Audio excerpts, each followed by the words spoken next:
lineup, we could definitely take the pennant. Yeah, maybe we can get Babe Ruth back on the roster again, eh? Al, this is no time to be negative. That's blasphemy. Oh, sorry, Sam. Jeez. Hey, get your red hots here. Red hots. Get your red hots here. How about, sir? Someone wait for Walter! Good Lord, someone call an ambulance. No point, son. We've been dropping like flies all morning. Nothing left now except a bit of overtime for the street sweepers, eh? Surely we can do something. Hey, listen here, son. Have a hot dog. Then again, if you think about it, if the Babe starts pitching like he did in Boston. Al? Yeah? Do you know, if they keep dropping like this, we may soon have no customers. Oh, forget about it, Sam. The world's always going to need your papers. They're going to love my hot dogs regardless of how full the sidewalks get. Yeah, I suppose we can move to another corner. Ah, see? That's it. Contingency plan, Sam. That's something these jokers should have thought about earlier. Ha, look at him now. Great educated. Well, didn't buy a nickel, so his dime was for two. Check. I just shined them shoes no more than 20 minutes ago. Now, what's the point of that name? Primacy, Charlie. Primacy. Primacy? Yeah. A man in shiny shoes on a day such as this is either, well, fully self-obsessed or morally defunct or possibly Just plain clumsy.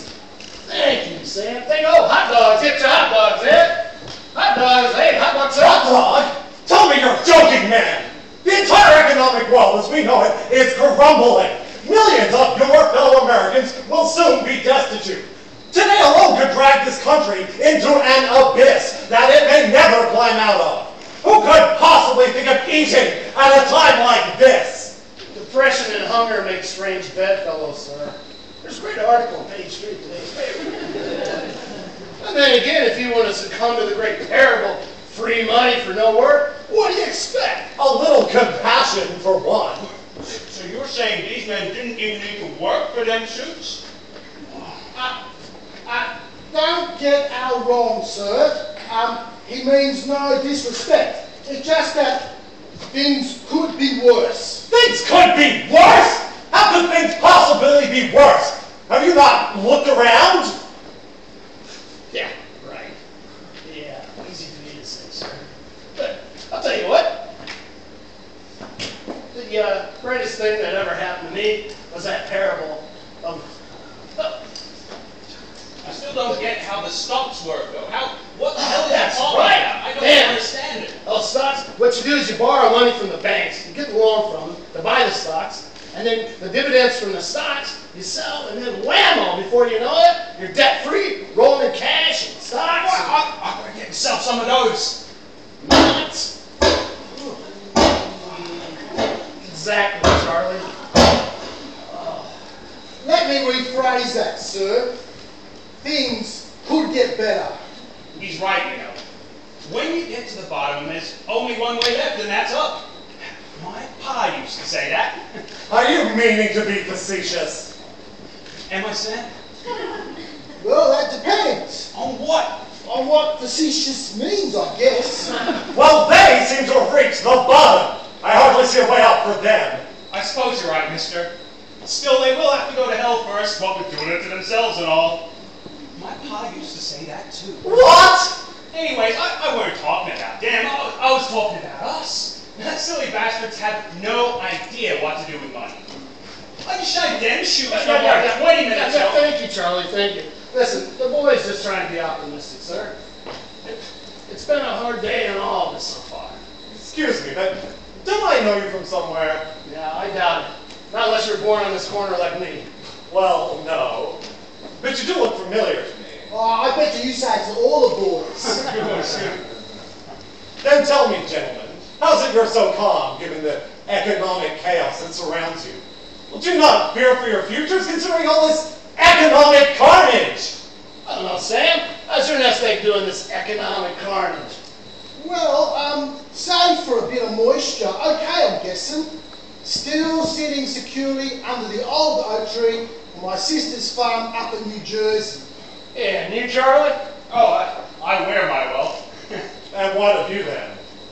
Much like Charlie here, I wear diamonds on the soles of my shoes, you see?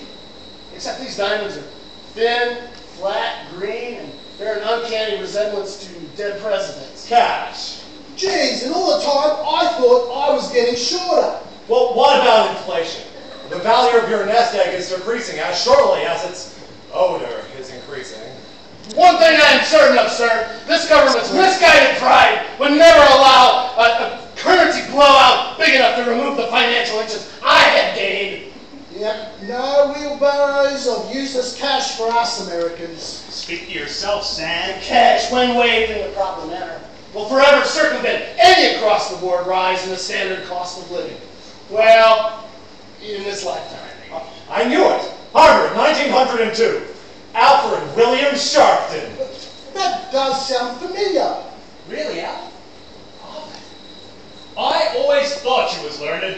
Yeah, I learned more right here on this corner than I ever did that stuffy, self-deluded, old money pompatorium. Hello, Stanley. Well, Al Sharpton, I'll be. Boxing captain. Honors in politics and economics. Master debater. It was all done with smoke and mirrors back then. Yeah, networking, I called it. Yeah, a good ride overhand, that did me well in that stuffy place in there. And you know what? It's doing me pretty good on the outside here, too. So far. But Al, surely, what happened? What do you mean? I didn't mean to offend. It's just that, well, you had so much potential. He's still breathing, ain't he? You know what? Labor, Stan, is the greatest producer of wealth. And it's that which moves all other causes. Webster? Walcott. Well then, perhaps one of your finest, and I'll be on my way. All right, certainly, Stanley, but tell me, an appetite on such a day as this? What's your secret? Well, since we have something in common after all, Al. Like you, I wear my fortune, though I prefer gold to paper diamonds. My faith in this government's pride is not as strong as yours.